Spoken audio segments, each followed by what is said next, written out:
नमस्कार विद्यार्थी मित्रांनो, मी आपलं पुन्हा सर्वांचं या ऑनलाईन लेक्चर सिरीज मध्ये सहर्ष स्वागत करतो। विद्यार्थी मित्रांनो, आपण FYBA या वर्गातील प्राकृतिक भूगोल हा जो विषय आहे, या विषयातील पहिलं प्रकरण आपण संपवलं आहे। या पहिल्या प्रकरणामध्ये आपण वेगवेगळ्या घटकांवर सविस्तर चर्चा केली। विद्यार्थी मित्रांनो, त्यानंतर या प्रकरणावर आपण एक ऑनलाईन टेस्ट घेतली आहे आणि मला या ठिकाणी सांगायला आनंद वाटतो की या टेस्ट मध्ये अनेक विद्यार्थ्यांनी पैकीच्या पैकी मार्क मिळवले आहेत आणि बरेचसे मुलं हे चांगल्या गुणांनी उत्तीर्ण झालेले आहेत। काही मुलं 2-4% मुलं फक्त त्यांना 10 मध्ये 4 पेक्षा कमी गुण मिळाले आहेत। त्याचं एकमेव कारण की अशा मुलांनी आपले जे व्हिडिओ आहेत पहिल्या प्रकरणाचे ते सविस्तर आणि पूर्णपणे पाहिलेले नाही। आणि त्यामुळे मी आपल्याला पुन्हा एकदा आव्हान करतो की आपण प्रत्येक प्रकरण झालं की त्यावर आपण ऑनलाईन टेस्ट घेणार आहोत। कारण या प्रत्येक व्याख्यानामध्ये जर आपण काळजीपूर्वक ऐकलं आणि त्यामधून काही आपल्या स्वतः सेल्फ नोट्स काढल्या, काही टिप्पणी घेतलं, तर मला वाटतं विद्यार्थी मित्रांनो, आपण या पुढील ज्या आपल्या ऑनलाईन टेस्ट आहे किंवा जे असाइनमेंट आहे त्यामध्ये तुम्हाला चांगल्या प्रकारचं यश मिळेल। आणि म्हणून विद्यार्थी मित्रांनो, या नंतरच्या काळामध्ये आपण ज्या वेळेला आपलं ऑनलाईन लेक्चर चालू असेल त्या वेळेला त्या व्याख्यानाचं तुम्ही काळजीपूर्वक ऐकावं लागेल आणि त्याच्या काही तुम्हाला जर शक्य असेल तर रनिंग नोट्स त्या ठिकाणी काढत चला। विद्यार्थी मित्रांनो, या ऑनलाईन लेक्चर मध्ये आपण जे लेक्चर घेतलेले आहे ते सर्व लेक्चर आपल्याला अत्यंत उपयोगी पडणार आहे। विशेषतः ज्या स्पर्धा परीक्षा आहेत, MPSC असेल, UPSC असेल किंवा इतर ज्या स्पर्धा परीक्षा आहेत, यांना सुद्धा आपण ज्या ऑनलाईन परीक्षा घेत आहोत अशाच प्रकारचे प्रश्न असतात, अशाच प्रकारचं प्रश्नाचं स्वरूप असतं। आणखीन बहुधा भूगोलाचं हे जे प्रकरण आहे, पहिलं प्रकरण असेल किंवा आज आपण दुसरं प्रकरण सुरू करतोय, याच्यातला बराचसा अभ्यासक्रम या आपल्या स्पर्धा परीक्षांना आहे। आणि म्हणून विद्यार्थी मित्रांनो, आपण आजच्या तासाला आपला आजचा जो तास आहे हा या विषयाचा 7वा व्याख्यान आहे आणि या 7व्या व्याख्यानामध्ये आपण प्रकरण क्रमांक 2 ज्याचं नाव आहे शिलावरण किंवा ज्याला आपण मृदावरण असंही म्हणतो, याला सुरुवात करणार आहोत। या प्रकारामध्ये आपल्याला एकूण 3 उपमुद्दे आहे। पहिला पृथ्वीचे अंतरंग आहे, दुसरा वेगनरचा खंडवहन सिद्धांत आहे, नंबर 3 WM डेव्हिस यांचं शरण चक्र किंवा ज्याला आपण खनन चक्र असंही म्हणतो, याची संकल्पना आपल्याला या प्रकारामधून समजून घ्यायची आहे। तर विद्यार्थी मित्रांनो, आपण पहिल्या प्रकरणाचा पहिला जो मुद्दा आहे पृथ्वीचे अंतरंग, याला सुरुवात करण्यापूर्वी आपण थोडंसं या विषयाचं थोडं प्रास्ताविक समजून घेऊया। या विषयाची पार्श्वभूमी, हे जे प्रकरण आहे, ज्या प्रकरणामध्ये आपल्याला मृदावरण किंवा पृथ्वीचा अंतरंग याच्याबद्दल सविस्तर समजून घ्यायचं आहे, म्हणून याची थोडीशी आपण प्रस्तावना आपण समजून घेऊया। आता विद्यार्थी मित्रांनो, आपल्याला सर्वांना माहिती आहे की प्राकृतिक भूगोल ही भूगोलाची अत्यंत महत्वाची शाखा आहे आणि या शाखेमध्ये विशेषतः आपल्या आजूबाजूचे प्राकृतिक पर्यावरण आहे, पर्यावरणाचे 3-4 प्रमुख आवरण आहेत। त्याच्यामध्ये मृदावरण असेल, शिलावरण असेल, जलावरण असेल किंवा वातावरण असेल किंवा जीवावरण असेल, या सर्व आवरणांचा आपण सविस्तर अभ्यास करतो। आणि हे जे दुसरं प्रकरण आहे, या प्रकारामध्ये विशेषतः आपण शिलावरण, ज्याला आपण मृदावरण म्हणतो, हे त्या ठिकाणी आपण बघणार आहोत। आता विद्यार्थी मित्रांनो, शिलावरणाचा अभ्यास करत असताना एक गोष्ट आहे की ज्याप्रमाणे प्राकृतिक घटक हे प्राकृतिक भूगोलामध्ये महत्वाचे, तसे शिलावरणाचा अभ्यास करत असताना आपल्याला पृथ्वीचा अंतरंग हा अत्यंत महत्वाचा घटक आहे। आणि हा घटक जर आपल्याला समजून घ्यायचा असेल तर त्यामुळे आपल्याला पृथ्वीबद्दल थोडीशी सविस्तर माहिती आपल्याला या ठिकाणी जाणून घ्यायची असेल। आता विद्यार्थी मित्रांनो, मानव हा इतर प्राण्यांपेक्षा काही बाबींच्या बाबतीमध्ये वेगळा आहे। सर्वात महत्वाचे की मानवामध्ये एक अत्यंत महत्वाचा गुण आहे, तो म्हणजे कुतूहल, त्याची कल्पकता, त्याची बुद्धिमत्ता, की जी इतरांपेक्षा जास्त आहे। आणि या जीवावर याच्या जोरावर मानवाने आपल्या आजूबाजूला निसर्गामध्ये ज्या घटना घडतात, ज्या गोष्टी घडून येतात, जे नियम आहे, काही वेगवेगळ्या प्रकारचे निसर्ग चक्र आहे, या सर्वांचं सूक्ष्म निरीक्षण केलं आहे। आणि या सूक्ष्म निरीक्षणातून त्याने आपल्या अनुभवाद्वारे आपल्या आजूबाजूच्या गोष्टींचं सूक्ष्म निरीक्षण करून अनेक गोष्टी त्यांनी जाणून घेतलेल्या आहेत। आणि या गोष्टीमध्ये मात्र अजूनही एक गोष्ट मानवाला खऱ्या अर्थानं समजलं नाही, आणि ती म्हणजे की आपल्या पृथ्वीचं जे अंतरंग आहे ते नेमकं कसं आहे, त्याच्यामध्ये काय काय आहेत. आणि म्हणून आता पृथ्वी संदर्भामध्ये मानवाने प्राचीन काळापासून जाणून घेण्याचा प्रयत्न केला की पृथ्वी कशी आहे. आता पृथ्वी, चंद्र, सूर्यमाला या संदर्भामध्ये अनेक प्रकारचे विचार होते, पण हे विचार काळाच्या ओघात मागे पडले. बफॉन हा फ्रेंच विचारवंत होता. यानं 1749 मध्ये सर्वात प्रथमतः सूर्यमालेची उत्पत्ती कशी झाली याची संकल्पना मांडली. विद्यार्थी मित्रांनो, यापूर्वी सूर्याबद्दल लोकांना जास्त माहिती नव्हतं, पण बफॉन हा जो फ्रेंच विचारवंत होता, यानं सर्वात प्रथमतः सूर्यमालेची निर्मिती कशी झाली, उत्पत्ती कशी झाली, ग्रह, इतर जे ग्रह आहे त्याच्यामध्ये बुध असेल, शुक्र असेल, शनी असेल, गुरु असेल, नेपच्यून असेल, युरेनस, हे वेगवेगळ्या प्रकारचे ग्रह आहे, याची निर्मिती कशी झाली या संदर्भात थोडक्यात कल्पना त्यांनी मांडली. त्याच्यानंतर इमॅन्युएल कांट हा जर्मन विचारवंत होता, आणि यांनी 1755 मध्ये पृथ्वी संदर्भामध्ये तेजो मेघ परिकल्पना ही सर्वात प्रथमतः मांडली. पण या कल्पनेद्वारे त्यांनी पृथ्वीची निर्मिती कशी झाली या संदर्भामध्ये आपले अत्यंत वैज्ञानिक शास्त्रीय स्वरूपाचे विचार मांडले, आणि म्हणून याला सुद्धा त्या ठिकाणी महत्व मानलं. याच्यानंतर सर्वात महत्वाचं कार्य केलं लाप्लास हा जो फ्रेंच गणिती तज्ञ होता. यानं 1796 मध्ये पृथ्वीच्या उत्पत्तीबद्दल कल्पना मांडली. आणि लाप्लास हा जो फ्रेंच विचारवंत होता, गणित तज्ञ होता, यांनी अत्यंत शास्त्रीय पद्धतीने आणि सर्वात प्रथम परिपूर्ण अशी कल्पना मांडली की पृथ्वीची निर्मिती कशी झाली, की सूर्यापासून जे वेगवेगळ्या प्रकारचे तेजोमय बाहेर पडले, जे वेगवेगळ्या म्हणजे उष्ण वायूचे गोळे बाहेर पडले, आणि त्याचं त्या ठिकाणी ते गोळे थंड होऊन त्यापासून वेगवेगळे ग्रह तयार झाले, आणि या अनेक ग्रहांप्रमाणेच पृथ्वी हा सुद्धा ग्रह सूर्याच्या पासून तयार झाला. याचा विचार, याची परिकल्पना, याचा सविस्तर सिद्धांत लाप्लास यांनी मांडला. म्हणून या सर्वांच्या मते साधारणपणे पृथ्वीची जी उत्पत्ती आहे ही 450 कोटी वर्षापूर्वीची मानली जाते. आणि मग पृथ्वीचा अभ्यास अनेक तज्ञांनी केला. त्याच्यामध्ये रोमन असेल, ग्रीक असेल, अमेरिकन असेल, रशियन असेल, वेगळ्या तज्ञांनी त्याचं केलं. पण तरीही आज सर्वात महत्वाचा आपल्याला या ठिकाणी पृथ्वीचा अंतरंग हा जो विषय आहे, मात्र हा मी आधी सांगितलं, परत एकदा सांगतो की मानवाला न उलगलेलं हे कोडं आहे. आता पृथ्वी निरीक्षण काही मर्यादा आहे. विद्यार्थी मित्रांनो, एक गोष्ट तुम्हाला सांगतो की जर कोणती गोष्ट जर आपण स्वतःच्या डोळ्याने जर आपण पाहिली तर आपण त्याच्यावर विश्वास ठेवतो, आणि जे आपल्याला डोळ्याला दिसतं त्याच्यावर शक्यतो आपला विश्वास असतो. आता समजा आपण कोणत्याही आपल्या आजूबाजूच्या गोष्टीचं निरीक्षण केलं, आपल्याला दिसलं एखादं झाड आहे, एखादं फळ आहे, एखादं प्राणी आहे, एखादी नदी आहे, किंवा काहीतरी आहे, आपण ते बघितलं, आपल्याला जाणीव होती की नाही ही नदी आहे, हे पाणी आहे, हे आपल्या डोळ्यांनी पाहिल्यावर आपण त्याचा विश्वास ठेवतो. परंतु मात्र पृथ्वीचं निरीक्षण करायला मात्र मर्यादा आहे. जरी आपण डोळ्यानं पृथ्वीचा बाह्य भाग बघू शकतो आपण, पण पृथ्वीच्या अंतर्गत भागामध्ये काय आहे हे मित्रांनो आपण बघू शकत नाही. आता ज्या वेळेला आपण आजारी पडतो, आपल्या शरीरामध्ये एखादं आपलं हाड असतं, ते हाड मोडलं तर आपण एक्सरे काढतो, क्ष किरण किंवा एक्सरेच्या साह्याने आपण एक्सरे काढलं, आपल्याला लगेच कळतं की आपल्या शरीरातील अमुक अमुक किंवा या प्रकारचा हाड या ठिकाणी ते मोडलेलं आहे किंवा त्याला तडा गेलेला आहे, हे आपल्याला क्ष किरणाच्या माध्यमातून दिसतं. पण विद्यार्थी मित्रांनो, या क्ष किरणाचा वापर आपण पृथ्वीचा अंतरंगाचा अभ्यास करण्यासाठी करू शकत नाही. अशा प्रकारचा आजपर्यंत तरी कोणत्याही प्रकारचा एक्सरे नाही की जो आपण पृथ्वीच्या पृष्ठभागावर ठेवला आणि पृथ्वीच्या अंतर्गत भागात काय आहे, कोणते खनिज आहे, काय काय आहे, म्हणजे धातू असेल किंवा कशा प्रकारच्या वेगळ्या गोष्टी आहेत, वायू कोणत्या आहेत, लावा रस आहे की काय आहे, माती आहे, खडक आहे, वेगवेगळ्या प्रकारची खनिजे, मूलद्रव्य काय आहे, हे आपल्याला 100% मित्रांनो सांगता येत नाही. त्याच्यानंतर दुर्बिणीचा शोध, दुर्बिणीच्या माध्यमातून आज माणूस हा आकाशामधल्या गोष्टीचं निरीक्षण करतो.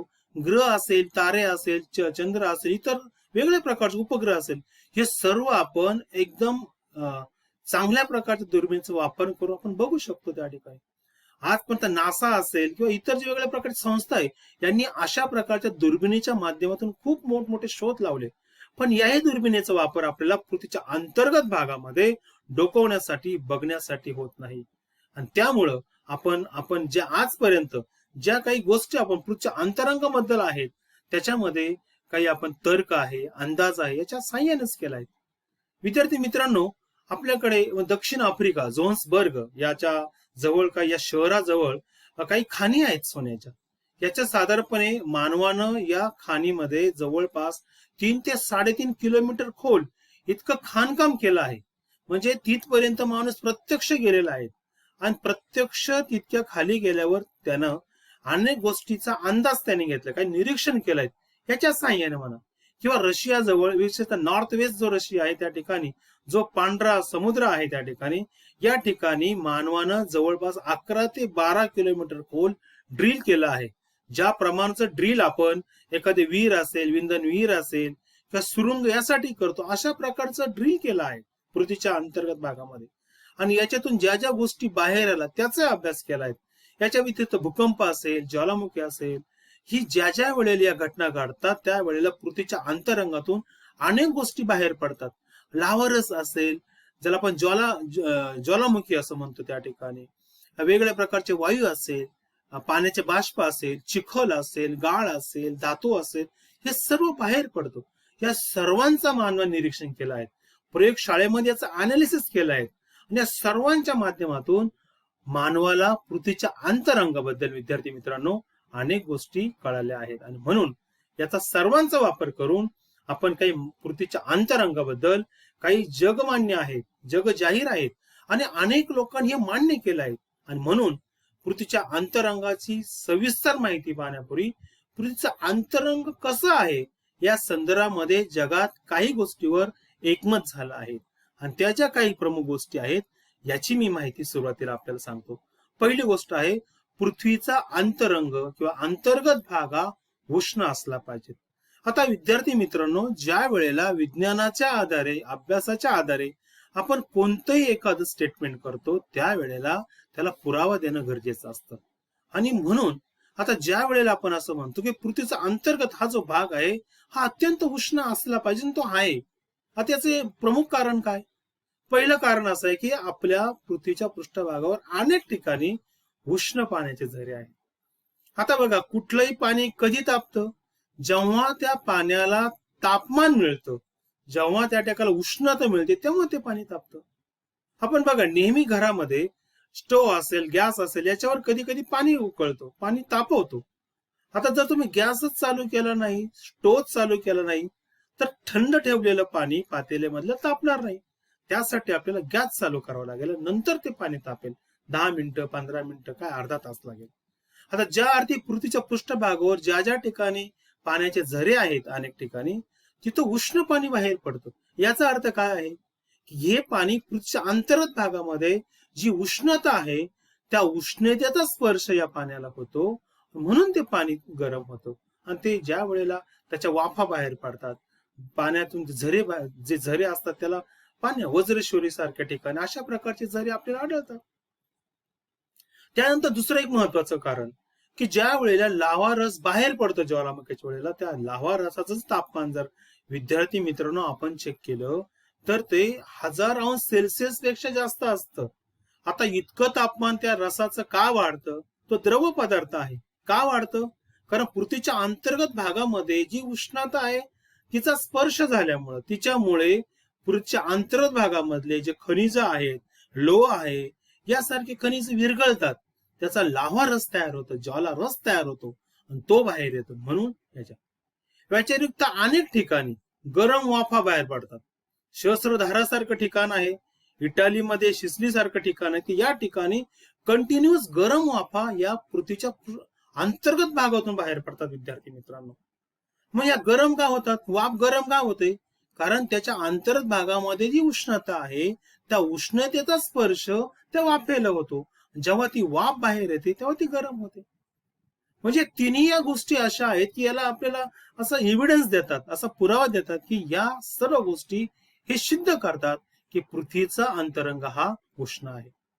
त्याच्यानंतर ज्या ज्या वेळेला आपण काही खोद खाणकाम करतो, विहिरी खोदतो, त्यावेळी एक लक्षात येतं मानवाच्या की जसं आपण सर्वसाधारणपणे 32 मीटर खोल जर खाली गेलो तर पृथ्वीच्या पृष्ठभागापेक्षा तिथलं तापमान सरासरी 1.1 अंश सेल्सिअसने वाढते.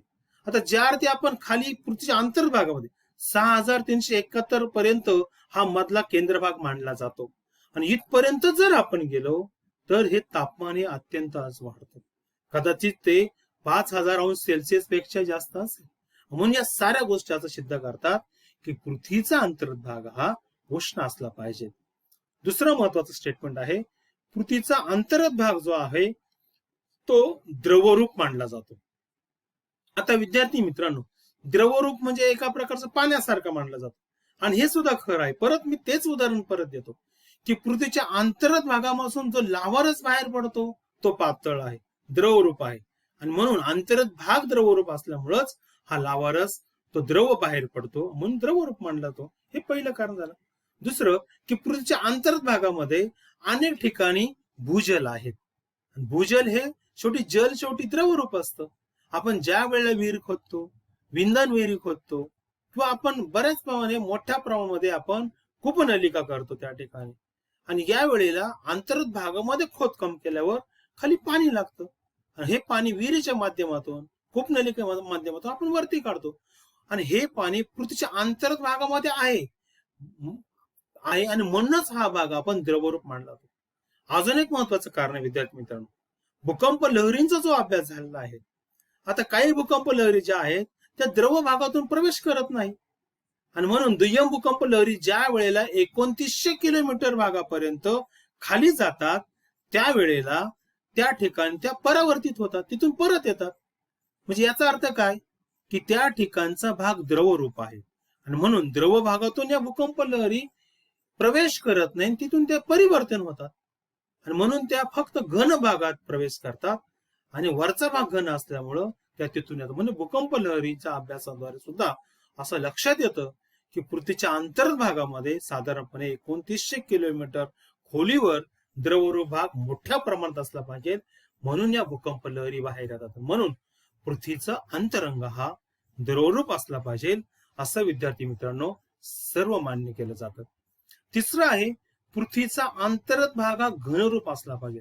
विद्यार्थी मित्रांनो, यासाठी मी तुम्हाला 2-3 गोष्टी पुरावा म्हणून सांगतो.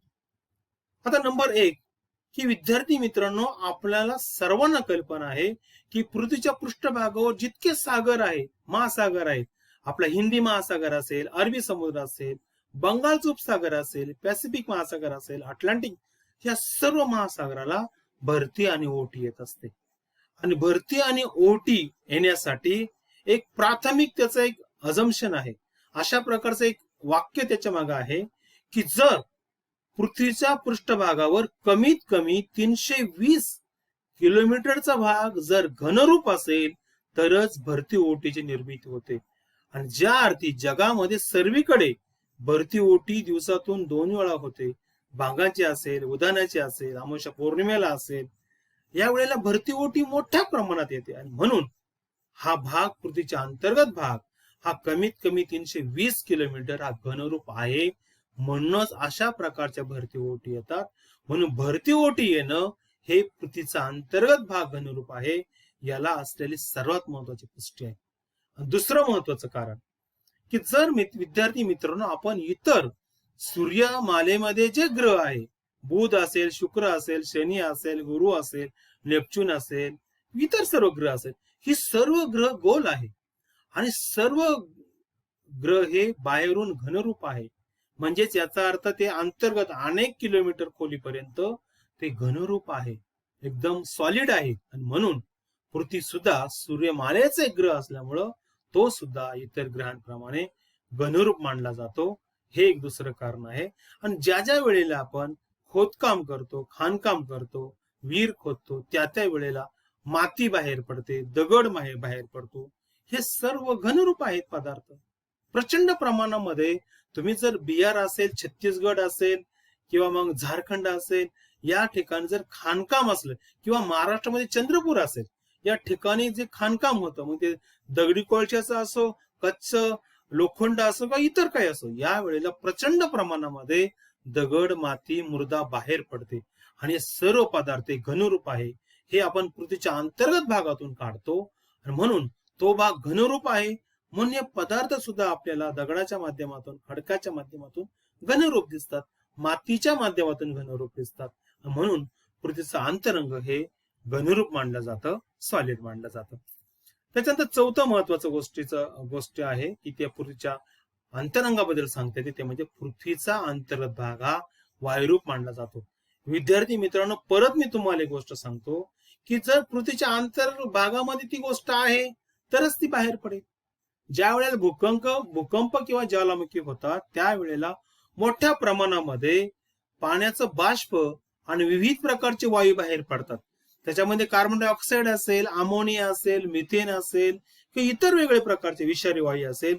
हे विषारी वायू, कार्बन डायऑक्साईड वायू, मिथेन यासारखे मोठ्या प्रमाणामध्ये सतत कंटिन्यू बाहेर पडत असतात. सर्वीकडे त्या वायूंची दुर्गंधी पसरते. बऱ्याच वेळेला त्या ठिकाणी भूकंप ज्वालामुखीच्या वेळेला या वायूंमुळे, या वेगळ्या प्रकारच्या बाष्पांमुळे कधी कधी पाऊस सुद्धा त्या ठिकाणी पडतो. आणि म्हणून ही जी वायू आहे पृथ्वीच्या अंतर्गत भागामध्ये आहे, म्हणून ते भूकंप किंवा ज्वालामुखीच्या बाहेर पडतात. जर हे पृथ्वीच्या अंतर्गत भागामध्ये वायूच नसते तर भूकंप आणि ज्वालामुखीच्या वेळेला अशा प्रकारचे वायू मित्रांनो बाहेर पडले नसते. आणि म्हणून ज्या वेळेला आपण नैसर्गिक खाणी खोदतो, ज्या वेळेला आपण खनिज तेलाचा आपण साठा बाहेर काढतो, इराण असेल, इराक असेल, कुवेत असेल, बगदाद असेल, हे सर्व जे अरेबियन देश आहे, या अरेबियन देशामध्ये ज्या ज्या ठिकाणी खोदकाम केलं जातं खनिज तेल काढण्यासाठी, त्या वेळेला ते खोदकाम करत असताना प्रचंड प्रमाणामध्ये मिथेन वायू असेल, नैसर्गिक वायू जो आपण गॅस सिलेंडर मध्ये वापरतो, अशा प्रकारचा वायू प्रचंड प्रमाणामध्ये मोठ्या प्रमाणात बाहेर येत असतो. म्हणून विद्यार्थी मित्रांनो, हा वायू ज्या अर्थी पृथ्वीच्या अंतर्गत भागातून बाहेर पडतो त्या अर्थी पृथ्वीचा अंतरंग हे मोठ्या प्रमाणामध्ये वायुरूप आहे. अनेक ठिकाणी पोकळ्या आहेत आणि या पोकळ्यांमध्ये प्रचंड प्रमाणामध्ये नैसर्गिक वायू असेल किंवा इतर वायू असेल, कार्बन डायऑक्साईड असेल, कार्बन मोनॉक्साईड असेल, अमोनिया असेल, मिथेन आहे, हे वायू विद्यार्थी मित्र सापडतात. म्हणून पृथ्वीचं अंतरंग हे वायुरूप मानलं जातं. त्याच्यानंतर पुढचं आहे, इतरही काही निरीक्षण आहेत. या निरीक्षणाच्या माध्यमातून आपण सांगू शकतो की पृथ्वीचं अंतरंग कसं आहे. आता मी आता सुरुवातीला सांगितलं की पृथ्वीच्या केंद्र भागाकडे जर आपण गेलो तर तापमान हे दर किलोमीटरने वाढत जात. जरी हा तापमान वाढीचा दर सर्वीकडे सारखा नाही, पण एक अंदाज आहे, असं संशोधन आहे की पृथ्वीचा केंद्र भाग जो आहे साधारणपणे पृथ्वीच्या पृष्ठभागापासून तो 6371 किलोमीटर खोलीवर आहे. त्या ठिकाणी तापमान हे सरासरी 5000 अंश सेल्सिअस इतकं मानलं जातं. निफे नावाचा त्या ठिकाणी एक थर आहे मधला, पृथ्वीचा अंतरंग आहे, तो जो सेंटरचा जो गाभा थर आहे त्या ठिकाणी इतकं प्रचंड तापमान त्या ठिकाणी राहतं. पृथ्वीच्या अंतर्गत भागामध्ये अजून एक सर्वात महत्वाची गोष्ट आहे की पृथ्वीची घनता ही अंतर्गत भागामध्ये वाढत जाते. सर्वसाधारणपणे जो सर्वात वरचा जो थर आहे ज्याला आपण शिलावरण म्हणतो, त्याच्यामध्ये सियल असेल, सीमा असेल, या ठिकाणी सर्वसाधारणपणे पृथ्वीची घनता ही 2.85 ग्रॅम घन सेंटीमीटर इतकी आहे. आणि जर आपण या भागापासून पृथ्वीच्या सेंटरकडे गेलो, गाभाकडे गेलो, त्या ठिकाणी 13.3 ते 6 ग्रॅम घन सेंटीमीटर इथपर्यंत घनता वाढते. म्हणजे पृथ्वीची घनता ही अंतर्गत भागाकडे जात असताना वाढत जाते, तर बाह्य भागाकडे ती कमी आढळते त्या ठिकाणी. त्याच्यानंतर अजून एक महत्वाची गोष्ट आहे की पृथ्वीच्या अंतर्गत भागामध्ये जो दाब आहे तो दाब विद्यार्थी मित्रांनो वाढत जातो. सर्वसाधारणपणे असं मानलं जातं की हा जो दाब आहे तो पृथ्वीच्या केंद्राजवळ 35 लाख वातावरणाच्या वजना इतका दाब असला पाहिजे असं इथलं मानलं जातं. म्हणून 35 लाख वातावरणाच्या वजना इतका दाब या ठिकाणी आहे असं मानलं जातं. आणि म्हणून या ठिकाणी आजपर्यंत जरी मानवाला शक्य नाही प्रत्यक्ष त्या ठिकाणी जाणं, पण भविष्यामध्ये सांगता येत नाही की नवीन नवीन शोध लागतात, तंत्रज्ञान आहे, विज्ञान आहे, याच्या जोरावर जर आपण शक्य झालं या ठिकाणी, जर आपण एखादी काही वस्तू या ठिकाणी पाठवू शकलो तर कदाचित आपल्याला हे सत्य असेल असं जाणवेल. पण आज तरी मात्र हा दाब आपण प्रत्यक्ष नेमका कितका आहे, किती आहे हे अचूक सांगता येत नसलं तरी मात्र तो दाब पृथ्वीच्या पृष्ठभागापेक्षा नक्कीच अंतर्गत भागामध्ये जास्त आहे असं आहे. म्हणून विद्यार्थी मित्रांनो, या ठिकाणी आज आपण पृथ्वीचा अंतरंग हे प्रकरण शिलावरणामधील हा भाग आपण त्या ठिकाणी सुरू करायचा आहे.